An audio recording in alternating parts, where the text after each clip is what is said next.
सत्य के साथ। नमस्कार, मैं हूं महवीश और आप देख रहे हैं टीवी न्यूज़ वायरस। आज हमारे साथ एक ऐसी शख्सियत मौजूद हैं जो किसी परिचय की मोहताज नहीं है, लेकिन फिर भी हम आपको बता दें, हमारे साथ मौजूद हैं भूपेंद्र सिंह बसेड़ा जी, जो उत्तराखंड के लोक गायक हैं, जो उत्तराखंड की संस्कृति और यहाँ के मैसेज को पूरे देश और दुनिया में पहुँचा रहे हैं अपने गानों के ज़रिए। तो सर, स्वागत है आपका। आप अपना परिचय कुछ गा कर दीजिए।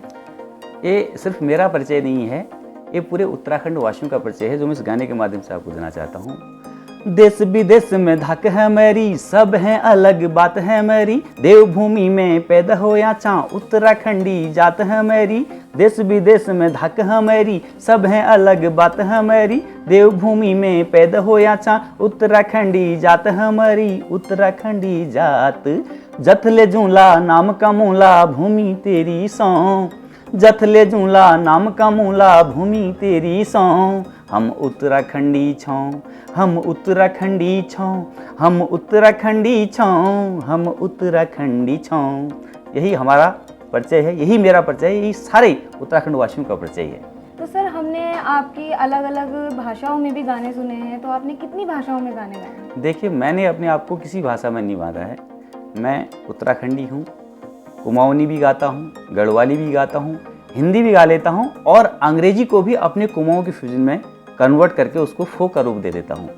तो आजकल की जो हमारी जनरेशन है, अधिकतर अंग्रेजी ज़्यादा पसंद करती है, तो मैंने अंग्रेजी को भी अपनी कुमाऊनी भाषा में, कुमाऊनी टोन में परिवर्तित करके गाने बनाए हैं। वैसे ही उत्तराखंडी जो ये मेरा गीत है, इसमें भी मैंने पहला अंतरा संस्कृत में, जो हमारी पुरातन संस्कृति है और जहाँ से सभी भाषाओं का उद्भव हुआ है, दूसरा अंतरा हिंदी में, तीसरा अंतरा अंग्रेजी में रखा हुआ है और इसका मुखड़ा कुमाऊनी और गढ़वाली में। तो ये पूरा अनेक भाषाओं का संगम है, इसलिए मैंने अपने आप को किसी भाषा में नहीं बांधा है। मैं लगभग सभी भाषाओं में गाने गा लेता हूँ और लिख भी लेता हूँ। सर, हमने आपके गाने सुने हैं, उसमें किसी न किसी तरीके का मैसेज होता है, तो आपका क्या उद्देश्य रहता है मैसेज के? दरअसल मैं गीत ही किसी थीम पे लिखता हूँ। जब तक कोई थीम, बहुत अच्छी थीम नहीं मेरी मन में आ जाती, जिसका मुझे लगता है कि हाँ, इसका प्रचार प्रसार होना चाहिए, इस थीम को लोगों तक पहुँचाना चाहिए, इस थीम से हमारे समाज का, हमारे देश का भला हो सकता है, जब तक ये थीम मेरे दिमाग में नहीं आती है, तब तक मैं गीत लिखता ही नहीं। एक कोई अच्छी थीम मेरे दिमाग में आती है और मैं समझता हूँ कि हाँ, ये हमारे लिए उपयोगी है, तो उसी में गीत लिखता हूँ, अन्यथा मैं गीत लिखने का प्रयास ही नहीं करता हूँ। जैसे कि प्रधानमंत्री जी चाहते हैं कि यहाँ का प्रचार प्रसार को, और वो खुद भी करते हैं उत्तराखंड का प्रचार प्रसार, तो आप लोगों के लिए कितनी बड़ी चुनौती है? देखिए, ये चुनौती नहीं, ये अवसर है।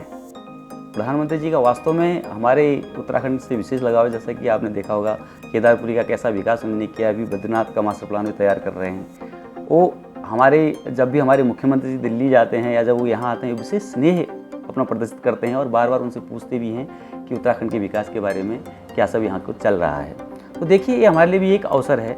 हमें भी अपनी संस्कृति का प्रचार प्रसार करने के लिए आगे आना चाहिए और कोशिश करनी चाहिए कि हमारी संस्कृति देश विदेश तक पहुँचे। देखिए, मैं तो इतना अपने उत्तराखंड को सौभाग्यशाली समझूंगा कि उन्होंने हमारी इस पहाड़ी टोपी को पहनकर हमारे प्रदेश का गौरव बढ़ाया है और इस पहाड़ी टोपी को जन जन तक पहुँचाया है। तो हमारा भी एक फर्ज बनता है कि हम भी अपनी संस्कृति को इसी प्रकार से उनके नक्शे कदम पर चलकर आगे बढ़ाएं। उत्तराखंड सरकार लोक गायक के लिए, लोक कलाकारों के लिए काफ़ी प्रोत्साहन कर रही है, तो उससे आपको कितना फ़ायदा होगा? देखिए, यहाँ पे मैं थोड़ा सा अपने आप को थोड़ा अलग कर लेता हूँ। एक्चुअली मैं एक सरकारी सेवक हूँ और ये मेरा प्रोफेशन तो नहीं है, ये मेरा शौक़ है। मैं अपने शौक़ को पूरा करने के लिए इस काम को कर रहा हूँ। और जहाँ तक कलाकारों की बात है, कलाकारों के लिए उत्तराखंड सरकार वास्तव में कार्य कर रही है। संस्कृति विभाग हमारा स्पेशली कल्चरल डिपार्टमेंट इसी काम के लिए बना हुआ है। वहाँ पे हमारे कलाकार पंजीकृत होते हैं। वो कहीं हमारे बहुत सारे मेले होते हैं या बहुत सारे आयोजन होते हैं, उस अवसर हमारी जो टीमें बनी होती हैं उनको वहाँ से उनको कार्य अलॉट होता है, वहाँ पे जाते हैं, अपना प्रदर्शन करते हैं। बाहर कभी कार्यक्रम आते तो हमारी उत्तराखंड संस्कृति को बढ़ाने के लिए इन टीमों को बाहर भेजा जाता है। वो सब हमारी संस्कृति विभाग के माध्यम से ही होता है और जब भी आवश्यकता पड़ती है, सरकार उनको विशेष मदद करती है और उनको बढ़ावा देती है। जहाँ तक मेरा प्रश्न है, मैंने कहा ये मेरा एक शौक़ है। अपने शौक़ को पूरा करने के लिए मैं गीत गाता हूँ, अपने मन की बात लोगों तक पहुँचाने के लिए मैं गीत गाता हूँ। आप हमारे दर्शकों को कोई उत्तराखंड की तरफ से कोई मैसेज देना चाहेंगे? देखिए, बहुत ही सुंदर प्रदेश है हमारा, पूरे देश का भाल है उत्तराखंड। हमको, जैसा कि अभी हमारे मुख्यमंत्री जी ने भी कहा है, 2025 तक इसको अग्रणी राज्यों में हमको समाहित करना है। तो हमें भी उनका सहयोग इसमें करना है और जितना हो सके अपनी तरफ से उत्तराखंड की बेहतरी के लिए, उत्तराखंड को नंबर 1 राज्य बनाने के लिए आगे आना है, कार्य करना है। और मुझे लगता है कि आप सभी इस कार्य को कर रहे होंगे अपने अपने स्तर पर, और हमारा भी छोटा सा प्रयास है। कोशिश सभी अगर मिलकर करेंगे तो निश्चित ही हम अपने इस लक्ष्य को पूरा करेंगे, अपने इस लक्ष्य में सफलता हासिल करेंगे। बहुत बहुत धन्यवाद। बॉलीवुड में उत्तराखंड के बढ़ते क्रेज़ को लेकर जो यहाँ के स्थानीय कलाकारों को मौका मिल रहा है, तो उसके बारे में आप क्या कहेंगे? देखिए, इस समय सच कह रहे हैं, उत्तराखंड में अपार संभावना है शूटिंग्स की, और यहाँ का जो नेचुरल ब्यूटी है, इसको पहले हो सकता है उनकी नज़र न पड़ी हूँ, लेकिन जब से लोगों के हाथों मोबाइल आया है, उन्होंने अपने घर की, गांव की, अपने पर्वतों की, विशेष यहाँ के जगहों की फ़ोटो खींच कर उसको जब सोशल मीडिया वगैरह में उसका प्रसार किया, उससे भी एक बहुत बड़ा बूस्ट हमारे उत्तराखंड को मिला है। तो उन्हें लोगों को लगा कि हाँ यार, इतनी अच्छी जगह उत्तराखंड में है। तो इस समय वास्तव में दौड़ हो रही है उत्तराखंड में शूट करने की, मुंबई से लोग आ रहे हैं, और ये हमारे लिए बहुत बड़ी उपलब्धि है। और इसमें सरकार का भी विशेष सहयोग है, क्योंकि जो यहाँ शूट करते हैं उनको सरकार विशेष सुविधा देती है, उनको छूट प्रदान करती है। टैलेंटेड हर कोई होता है, लेकिन किसी किसी का टैलेंट सामने आ जाता है और हर किसी का टैलेंट सामने नहीं आता, किसी का दब जाता है। तो इसके बारे में आप क्या कहना चाहेंगे? मेरा अपना मानना है, अगर आपको लंबा जीना है, खुश रहना है, तो आपका जो शौक़ है उसको ज़रूर पूरा करिए। जैसे कई लोग होते हैं, उनका शौक़ कुछ होता है और पैसा कमाने के लिए कुछ और कर रहे होते हैं, लेकिन मेरा अपना मानना है कि उनको अपना शौक़ कभी नहीं मारना चाहिए। अगर अपना शौक़ मारेंगे तो घुट कर मर जाएंगे। ज़िंदगी को अगर जीना है तो अपने शौक़ को पाल के रखिए, और जब भी कभी आपको समय मिलता है उस शौक़ को ज़रूर पूरा करिए। कोरोना काल में जो आपने गाना गाया था वो काफ़ी लोकप्रिय हुआ है, उसकी कुछ लाइनें सुना दीजिए।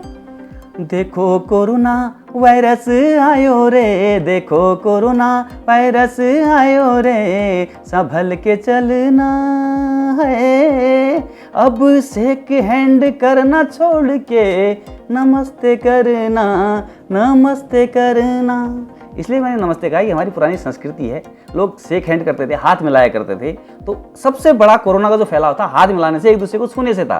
तो हमारी जो पुरानी संस्कृति है नमस्ते करना, उसमें आपका अभिवादन भी होता है, सामने वाले का सम्मान भी होता है, और कोरोना से भी आदमी बच जाता है। तो मैंने कहा कि जैसे प्रधानमंत्री जी ने कहा कि नमस्ते करिए, तो उसी मैसेज को मैंने आगे दिया, कोरोना से अगर बचना है तो दूर से नमस्ते करिए।